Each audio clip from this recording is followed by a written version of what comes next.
Welcome to Figure Eight, where we feature inspiring stories of women entrepreneurs who have grown their businesses to 7 and 8 figures revenue. If you're in the mix of growing a bigger business, these stories are for you. Join us as we explore where the tough spots are, how to overcome them, and how to prepare yourself for the next portion of the climb. I'm your host, Julie Ellis. I'm an author, entrepreneur, and a growth and leadership coach who co-founded, grew, and exited an 8-figure business. This led me to exploring why some women achieve great things. And that led to my book, Big Gorgeous Goals. Let's explore the systems, processes, and people that help us grow our businesses to new heights. If you're interested in growing your business, this podcast will help. Now, let's get going. Hello, and welcome to today's episode of Figure Eight. Today, I am chatting with Tonia Jahshan, and Tonia embarked on a visionary journey nearly 20 years ago to bring loose leaf tea into people's lives. And that seemingly small wish has led to her building a wellness empire of hydration. So tea and wellness and all kinds of things that we're going to dig into today. She was on Dragon's Den, the Canadian version of Shark Tank, and she has grown an amazing business, regularly appearing on, top lists of entrepreneurial ventures. So I'm super happy to welcome you today, Tonia. Hi, good to have you, good to be here, Julie. It's so great to have you here. I'm so glad to chat with you because I think you have such an interesting story and the ways we have ideas and what we can turn them into. So tell us a little bit about how you got started. So 17 years ago, my husband and I were just newlyweds in our venture together as husband and wife. And we decided we didn't want to waste any time. I was 31, he was 30. We wanted to have a family right away. And just like that, because we said we're going to have a family right away, I got pregnant. Everything was going along so great until about 14 weeks into the pregnancy, and I had a miscarriage. And it wasn't something that it wasn't even something I thought would ever happen. I didn't even think about the possibility of it happening. And when it did happen, it just really brought me down. I guess that's a good word for it. And so had him notice, that I really needed to get away from just all of the anxiety and the stress that this caused both of us. So we went on a little trip to Nova Scotia, and I booked us into a whole bunch of bed and breakfasts that on this 3-day holiday. And the very first bed and breakfast that we stayed at, in the morning, they served us the most amazing loose leaf tea called Cream of Earl Grey. And I had never been exposed to loose leaf tea. I've always been a tea drinker, but it was Tetley or Lipton with a side of milk. And this tea just really made me so happy. It smelled good. It tasted good. It looked beautiful. And I remember saying to the owner, "Where did you get this tea from? Like, it's amazing."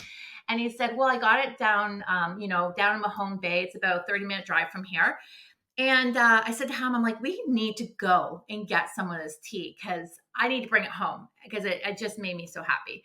And so we went there and I walked in and it was like this little tea shop, no bigger than the office I'm sitting in here right now. And it was wall to wall loose leaf teas. And I was like, holy cow, like I had no idea that there were so many varieties of loose leaf tea. And so I brought a whole bunch of it home for my friends and family, and started introducing it to them. And they were like, "Wow, this is like the best tea ever." And I'm like, "I know." And so I just had this light bulb moment of like, I'm going to start a tea business. I was already employed with my dad. I was selling hand tools and electrical equipment with my father's business. But this brought such passion out of me. I just wanted, when I become really passionate about something, I'm like, everyone becomes passionate about it around me. And so I was like, I'm going to start this little tea business. I'm going to go start introducing it to people through in-home events like parties. And I came up with the name Steeped Tea and went out, embarked on this little adventure. Of course, like we could get into how hard it was to actually start getting people to book parties for me. It wasn't easy. But once I had that one party that was successful, and that party led to like 8 more and then 16 more, I was doing upwards of 20 parties a month, introducing these loose leaf teas. I was catering them, I was making scones and all of the things. And I was pregnant again with Layla, and this time we knew things were going to go well. Well, at least we that's what the perception was at the time, and everything did. Thank God, touch wood. And I couldn't do this alone anymore. And people were asking me, well, how can I join you in this adventure? How can I be a part of what you're starting to build here? And that's when I decided that I was going to turn it into a social marketing company, and invite other people to come and sell this with me. So, AKA direct sales, right? And that's kind of what happened. It really blossomed within a year. Within 3 years, we were hitting around 250,000 in sales, just with a small team of, I think there was 30 of us selling the products. I was everything. I was the um, manufacturer, I was the shipper, I was the putting the, or I mean, it was everything. I was everything. It was all run out of my house for about 4 years. My garage was my shipping department. My basement was my tea factory. I had my mom and my aunt as employees. It was pretty cool. And with all of that, you're also still doing tea parties yourself. Yeah, and having babies. There's pictures of me breastfeeding and putting orders in. Yes. Oh my gosh, right? Sometimes you look back at that and wonder how you ever did it. You really do, don't you, Julie? Because I know you were also in the same boat of building a company, having babies, Having and babies. in the moment, you just do it. And it becomes almost like second nature. Like, well, of course, this is what I'm going to do. Like, what else am I going to do? But I want this business to yeah, survive and thrive. yeah. Of course I'm going to do But this. looking back now and talking to other people who want to become entrepreneurs, they find that like fascinating. Wow, you did that? Because I think a lot of people wouldn't be able to do something like that. It's a lot of pressure. It was a lot of pressure, right? Having children, building a company, all of the things. Adam and I were even running 3 Subway franchises at the time. I was involved in that too. So it was a crazy time in our life, but you just do what you got to do. Yeah. Yeah. And then, obviously at a point things got much too big for you to Mm, stay at home. hmm So yeah, And so so that's a big transition, financial as well as everything else, right? absolutely. Year 5 was when Haddam started, my husband, Haddam started to pay attention to what I was doing. He was really impressed by the amount of sales that I was pulling in. But when he started to really dig into my numbers, he was like, well, you are amazing at sales and marketing, but you suck at finances. And I did. I still do. The money was coming, and money was leaving as fast as it was coming in because I wasn't paying attention to um, the numbers. I wasn't paying attention to all of the things I was spending money on. And so that's when he gave me an ultimatum. He's like, listen, you can't continue to do this business. I can't continue bankrolling it through Subway. So here's the deal. We either shut this down or you hit $500,000 in sales next year. And that would mean that I would have to produce another 250,000 in sales in 1 year. And he goes, but if you hit 500,000 in sales, I will sell all of our Subway franchises and I will come on board as CEO of this company. And I'm like, that is a big jump, like from 250 to 500. But I was like, okay, I had to do it. I really did. I couldn't my biggest fear was letting people down. My biggest fear were all of these people that were selling for me and having to tell them that this was over. And so without telling them, my fear of what was about to happen, I rallied the troops and said, guys, we have a goal to hit 500,000 by next year. And this is how we're going to do it. And we did it. That's so amazing. Do Yeah. you think you would have also like been letting yourself down in a way in terms of Oh what you God. really wanted? Yes. Of course.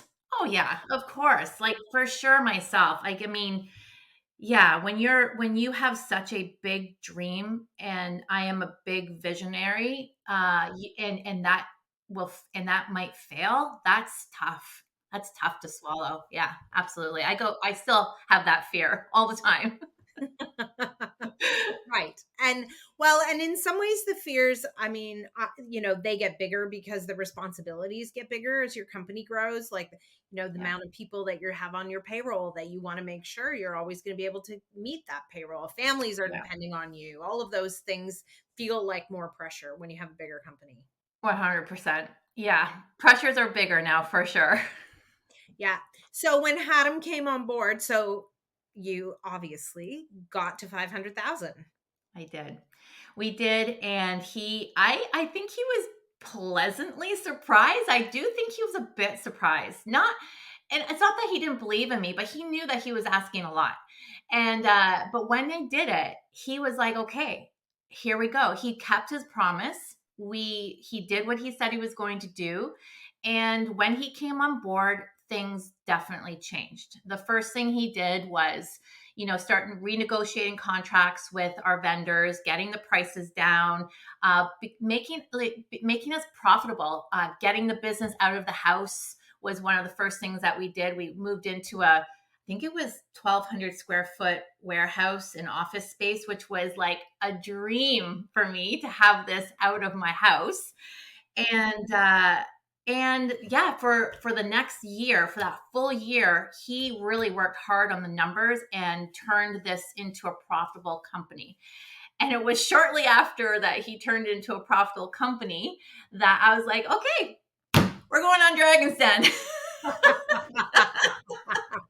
And Now, he was like, now we've got the numbers and let's go. yeah, let's do this. And he was absolutely like, no way we're going on Dragon's Den. Because he was just so happy with the growth that we were having in Canada. He wasn't interested at that time to break into the US market, but I knew that we needed to have an advantage as being one of the first people in the US to do what we were doing, because there was no one else doing it through the direct sales, tea and wellness. And so I really encouraged him to participate in this. And of course, being on Dragon's Den is not easy to even get on the show, but I was pretty confident that we would. And when we did, things definitely changed after that. Yeah. And so did that really help you open the US? Did it do what you wanted? Absolutely. Yeah. So, one of the first things that the biggest thing the biggest lesson I learned from Dragon's Den was, well, first of all, my biggest reason for going on Dragon's Den was to break open the US market. I really wanted to leave with partners. There was no way in hell that I was not leaving with partners on that show.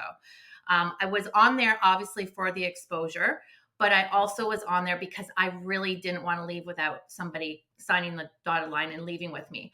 And that's one of the mistakes I think a lot of people on Dragon's Den make, is that they don't think long term of all of the things that the dragons can bring to you, long term. And I was thinking about that almost right from the get go. So Jim and David were our partners of choice. We were very fortunate that we were able to choose who we wanted to partner with. They were not the two that we were intending to partner with. We thought we were going to go in and go with Arlene, but Arlene she didn't understand our model as much as David and Jim did, which was so ironic because our model is such a female focused model, right?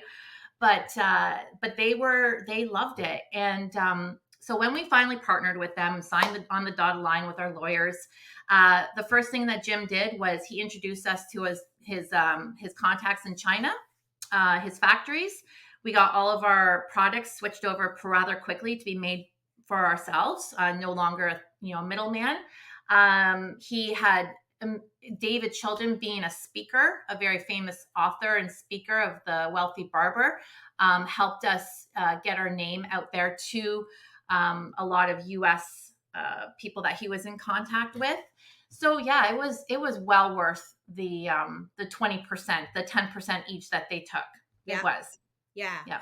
And interesting, right? Like that evolution of, when you talk about going to China for product, you're talking about Mhm. all the teaware that you were selling at that Yes. time, right? All the Yes. hard goods that went along with, so you could have that beautiful table setting and that beautiful cup of Yeah. tea. Yeah. Yeah. Absolutely. So, Yeah. so So now the company has evolved a lot in terms of yes. like product mix since the time you were on Dragon's Den, when you were primarily tea and scones and those kinds of Yeah. things. And tell us about your journey to where you are today, because you have some really amazing products in Yeah. the health Thank and you. wellness space. And I'm thinking about like the menopause support product and other things that you've brought out over the last number of years. So let's talk a little bit about that evolution for you. Yeah, absolutely. So, um, 5 years ago, yeah, 5 or 6 years ago, we realized that, well, we always knew, okay, all of our tea products have amazing health properties. There's no doubt that, tea is good for you. It can do all kinds of great things for your body, but without the Health Canada approval stamp, we were not comfortable making any claims. And I know a lot of companies out there do it without FDA approvals and Health Canada, but it was not something that we really wanted to do. So it became clear to us, if we want to do that, we're going to have to start working with Health Canada. And so that's when we developed our line of Heal Thyself teas and boosters that Health Canada helped approve. We hired university students from Guelph University to help us with the formulations. Then we would submit them to Health Canada, and long story short, we have now this line of like 12 to 15 to 20 products that are all Health Canada approved and FDA reviewed by the FDA. And so that really opened up a whole new world for us. It was not just about tea anymore, and that's why our name changed to Sipology, because everything that we offer is sippable. Like our vitamin boosters. Our vitamin boosters were created because I was very vitamin deficient. I was terrible at taking vitamins because I just wouldn't. I have a hard time taking pills, not a hard time swallowing them, but hard time remembering them. And I tried everything to remember to take my vitamins. But I said to the R&D team, I said, is there a possibility of creating a line of vitamin boosters that you can just throw into your smoothie or into your coffee or into your tea? Then I could get my vitamins. And so they're like, yeah, that's work on this. And so the vitamin that I was very deficient in was vitamin D. And so that was one of our very first ones. And they came out with a caramel mocha vitamin D booster. And it is delicious, right? I love it. And ever since then, my vitamin D has been spot on. I do not have any deficiency in vitamin D anymore. And we have vitamin D, multivitamin, probiotic. Oh my gosh, there's a long list of all the vitamins we have. But yes, we've really expanded. Menopause now. Yes. Well, and one of the things I think that you've really done a great job at is everything tastes delicious. Hmm. So it's not just healthy and good for you, but it also, it's additive to whatever you're putting it in. Yes. Yeah, that was really important to me. I would say we are flavor masters. We are so good at flavoring things. I really think that is our secret sauce, is that we are really good at flavoring things. Yeah, naturally. Yes. Yeah. Well, and that's It important, is. right? Like we're talking about a health and wellness line. And so having natural flavorings is an important piece of that. Absolutely. There's no artificial anything in any of our products. That's our claim to fame since the very beginning when I started this company. And you'll find that there are a lot of teas out there that have a ton of artificial flavors in them, and you can taste it, right? So yeah, Yeah. Yeah, you can. You get that aftertaste aftertaste. or whatever it is, right? Yeah. For sure. So Haddam came on, your husband Haddam came on to the team after a few years. And so you two have been working together for quite a long time Yeah. now. what's that like? What's it like to be in an entrepreneurial venture, which we all know can be stressful, Mhm, um, with your spouse? mm, Because that's a lot of time. It's a lot of time spent together and a lot of, you're kind of 24/7 in the trenches together with the family, with the kids, with the business. And so, how have you managed that? hmm. That's a challenge for sure. We do work well together because first of all, I work here in my home office most of the time now. Since COVID, I don't think I've not gone back to the office very often, and he goes into the office. But more importantly, we really try to stay in our lanes. Um, our lanes are crossing a little bit right now, just with this whole direction I'm taking with social media and all of this. But uh, we have a clear understanding of our roles. He's the CEO. I'm the founder. He manages the team. I hate managing people. I'm not a manager at all, so that's his role. But yeah, we've always said the most important thing for us is our marriage, and nothing could ever come between our marriage. And so it's always at the forefront of our mind when we start arguing about the business or we have different opinions. We're always like, okay, let's just take a step back. This isn't worth our marriage. We don't need to fight about this. Let's just come to an agreement about whatever it is that we're arguing about. So I think that having that grounded like a grounded relationship like we do, a strong marriage, is definitely the secret to us being able to work together. Well, and I think that, you've alluded to this, but that compatible skill sets, like Hmm. you are one of the best salespeople that I have ever met. Oh my gosh, thank you. You're always selling and it's always from the heart and so genuine. But he is a master at operations and Definitely. streamlining and chemistry Yes. and so many things that you do what he can't do and Yes. he's doing what you can't do. So I think those complementary skill sets are important in any kind of an entrepreneurial partnership. Absolutely. Julie, you really, that is so true. And one thing that I talk about a lot is that we were so fortunate that we both were strong in very different things in the business to build this business. And that's tough. Like when you're building a company, you're not going to be good at everything, right? And so as you grow, you have to find those people that are going to do the things that you're not good at, and that can be really quite difficult. But I found that in my husband. So I'm very thankful for that we are very strong in different parts of the business, and I think that it has definitely attributed to our success for sure. Yeah. Yeah. And I think it's that thing of, it definitely would help you each stay in your lane, the fact Yes. that you have such different skill sets. And it also really allows, like, I think a lot of entrepreneurs, we end up in jobs we might not have imagined when we had Right. an idea to start a business, Definitely. right? So, and one of those jobs can be managing people. And like you said, you're not the right person for that. So, I'm definitely right? not. Yeah, but there are a lot of people in your position that end up having to manage a lot of people because they don't really have a choice. Exactly. And you have to learn that skill, right? And that's why you're so good at what you do. You help people learn those skills. And I'm slowly getting, like, I actually have a team of two now. I have a new person underneath me, and I'm about to hire a virtual assistant. So I'm actually going to be managing two people, and this is a new territory for me. So Julie, I'm going to need some advice. Definitely. Well, and it is definitely you have to think about things like stepping back and teaching and putting good parameters around them so that they can go out and do the work and be successful. Hmm.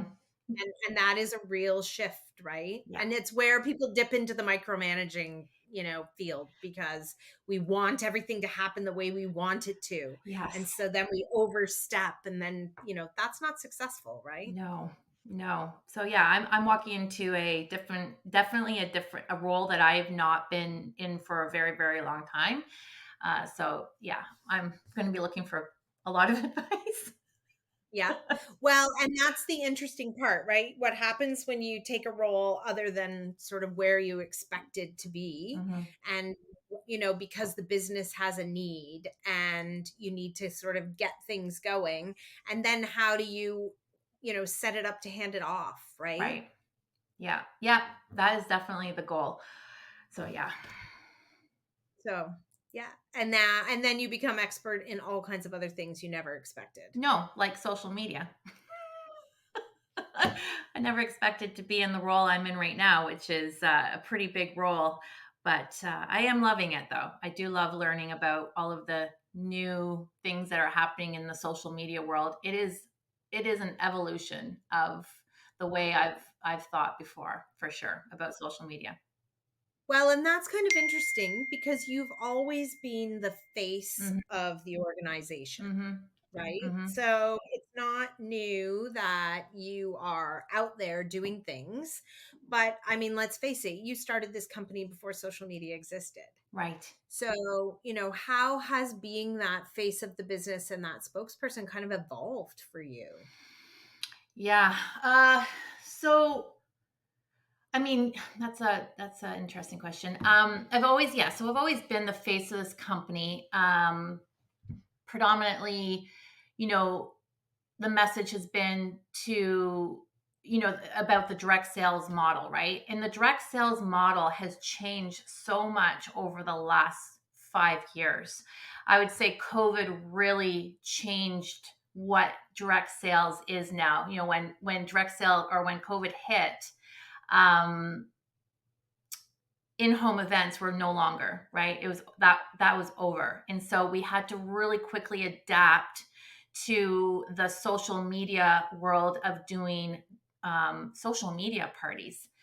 So I became the voice and the face of that whole transformation through COVID of, okay, well, we have to pivot now really fast and really hard. It's funny. It was like literally a month before COVID happened when the world shut down. We were at an event, a leadership event with our Sipologists in Atlanta, or not Atlanta. Anyways, doesn't matter where it was. But and I remember saying to them, I already saw the writing on the wall. I already knew that the face of direct sales was changing. People weren't doing in-home events anymore. It was just not what people wanted to do. And I remember saying to them, guys, if you don't adapt to social media right now, this is before COVID happened, you're going to be lost you're going to be a dinosaur. And just like that, in a month after that, everything changed. And the people who listened to me adapted quickly, thrived through COVID. Thrived. Like we saw sales through COVID that were like Dragon's Den sales. Like we went through the roof. It was crazy. But those who didn't adapt to the social media world quickly died, right? And things haven't changed. In-home events are still not a thing that people do. And so social media is even changing. There's no more parties happening or events happening so much to say on social media. So this is why I had to. So now I'm the face of, what does the new social media world look like for direct sales? And that is what I'm learning and giving to our field right now. Every Friday I do a sales training on what I'm learning on social media and how they need to adapt to the changes that are happening in the selling environment. Selling is not the same as it was even a year ago. It's a really interesting world right now. Let's put it that way. Things are so, yeah. I feel like it's a bit of a reflection of the entrepreneurial journey, though, because I have said for a long time, like, if I ever feel like I know what I'm doing, Mm, I better look out because mm, something's coming down the pipe. Like, I'm going to be like immediately tumbled into something I have no idea, where I have no idea what I'm doing. absolutely. And then it's that constant learning, that growth mindset, that like how do I keep up with what I need to know? And Yeah. I think that it's an interesting, that's really what's happened to you Yeah. in terms of how do you need to show up as the face? How does the business need to sell? Yeah. And how do you then teach the team that you have working with you to stay current and up to date? Absolutely. Right now, aside from social media, but this ties in well with it, was AI. Right. I'm taking a course on artificial intelligence. I'm going to an event in April to learn how is AI changing the way we market and sell, and it is quickly coming at us fast, and so fast that it's becoming overwhelming for a lot of people. But if we don't adapt and embrace this new world that we're getting thrown into with AI, companies are going to also suffer by not accepting that it's happening, and not incorporating it somehow into their businesses. So that's the other face I'm taking on is AI. So yeah, Just a small little just a thing. small little thing. Yeah. Good. Well, and what's next for you? What's next for Sipology? Oh gosh, I think that just to continue adapting to the way that the world is changing with growth, for sure. Um, I mean, personally, I'm taking on a lot of roles in the company with the marketing aspect of, like, social media, email campaigns, um, artificial intelligence, how that's going to um, change our company in the next 5 years. It's a really interesting question to ask these days of what's next for your company, because I almost feel like I don't know right now, because So maybe what's next is staying nimble yeah, and listening yeah, and, continuing to learn. yeah, I think that's exactly what it is. I've never felt a level of uncertainty as I do right now, and not in a bad way. Not in a bad way, in a good way. But because I'm learning so much of what's happening and what's coming down the pipe, it is there's definitely going to be some exciting developments, but also some challenges for sure for people. Hmm. Yeah. Well, and that is I think the listening piece of really being open to what changes will come Hmm. and being positioned to be able to capitalize on them. Right. And I think that is something that, you've done really well. And so it'll be interesting to follow your journey forward now, I Yeah. think. Thank you. And I think that people need to also know they can't capitalize on everything, and don't try to capitalize on everything, because you will burn Such a out. great Yeah. That is such a great point, Yeah. right? At the buffet of choices, you Yeah. can't take it all. You can't take it all. Focus on what you think you can do, and don't worry about all of the other noise around you, because it will just frustrate you and burn you out. And focus. Just keep focused on the one thing or two things that or you can handle, and then just let everything else go. Just let it all go. Yeah. Yeah, and have a really great like decision-making process for how you're going to weed out the stuff that you're not going to chase. Yeah. Yeah. Exactly. Well, I think that's really great advice. Thank you. Good. Well, thank you so much for joining me today. I really, really appreciate it. This was such a great conversation, Thank and you. I'm wishing you all the best. I can't wait, Julie. All right. I'll see you later, guys. Bye, guys. I hope you enjoyed today's episode. Please remember to hit subscribe on your favorite podcast platform so you won't miss any episodes. Figure 8 isn't just a podcast. It's a way of seeing the big, gorgeous goals of women entrepreneurs coming to life. If you're interested in learning more, you can find my book, Big Gorgeous Goals, on Amazon anywhere you might live.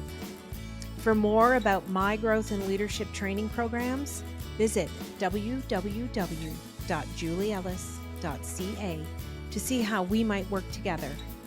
Read my blog or sign up to get your free diagnostic. Are you ready for growth? Once again, that's www.julieellis.ca. When we work together, we all win. See you again soon for another episode of Figure 8.